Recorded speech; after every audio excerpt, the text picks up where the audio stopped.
The history of Indonesian correctional system.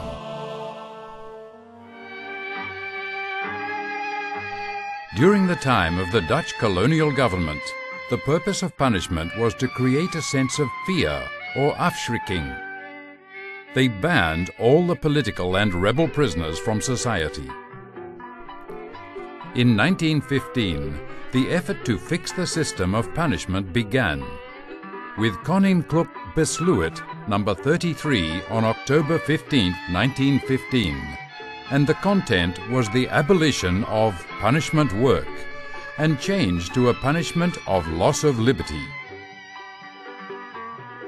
3 years later, there was a large alteration of the penal system, which was the abolition of Gewesteloek Centralen, or imprisonment of mandatory punishment, which was replaced by strafgevangenissin, or imprisonment as a tool of punishment implementation.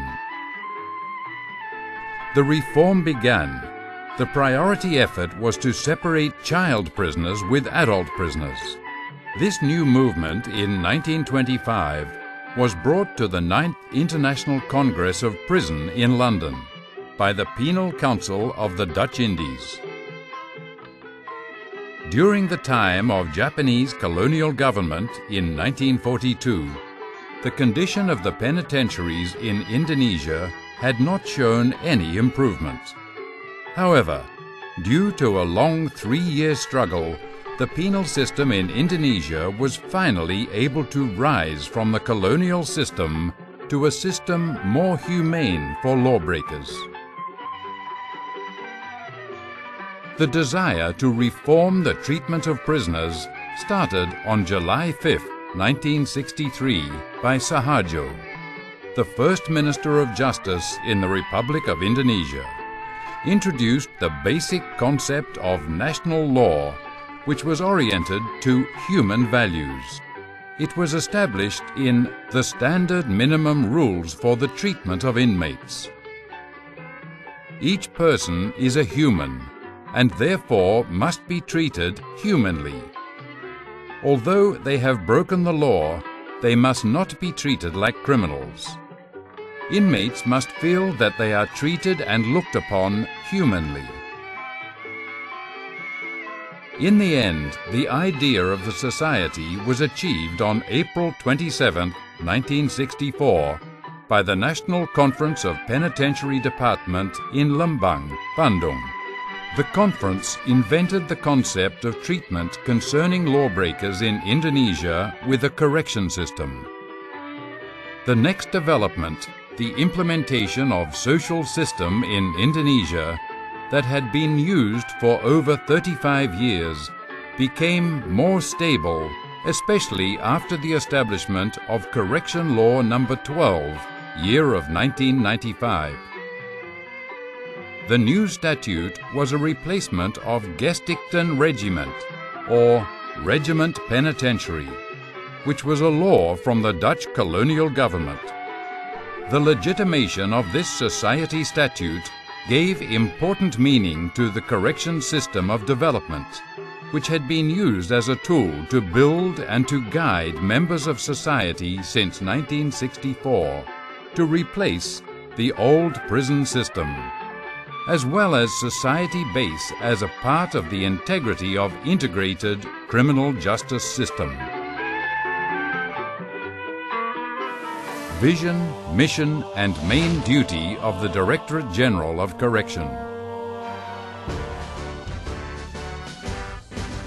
The vision and mission of the Directorate General of Correction under the Department of Law and Human Rights of the Republic of Indonesia on performing the main duty and function are: recovery of life connection unity, the living and the subsistence of the members of society as individuals, and to be part of a community as God's creatures.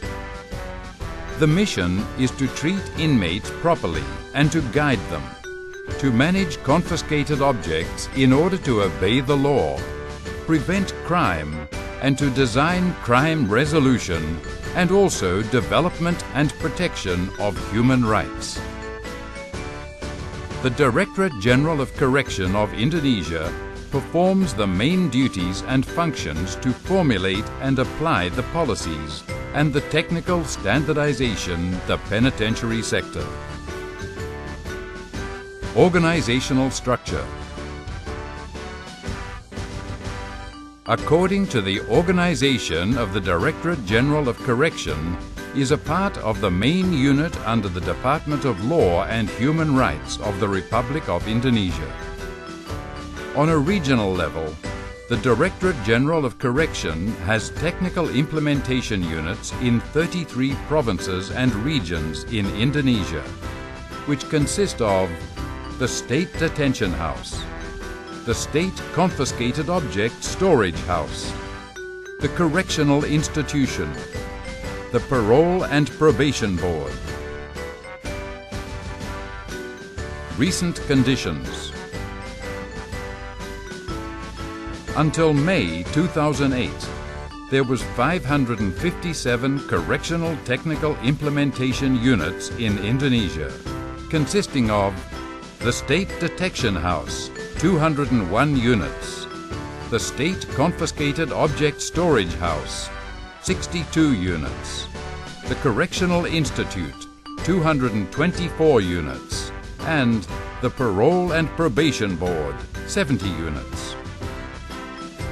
Whereas the total detainees and convicted in Indonesia up to May 2008 was 134,154 people, consisting of detainees 56,741, convicted 77,413, prominent crimes, terrorist 134 people, drug offense 39,153 people, corruption 832 people, child prisoners, the convicted children 2,734 people, state children 69 people, civil children 2 people, various kinds of punishment, life sentences 184 people, death sentenced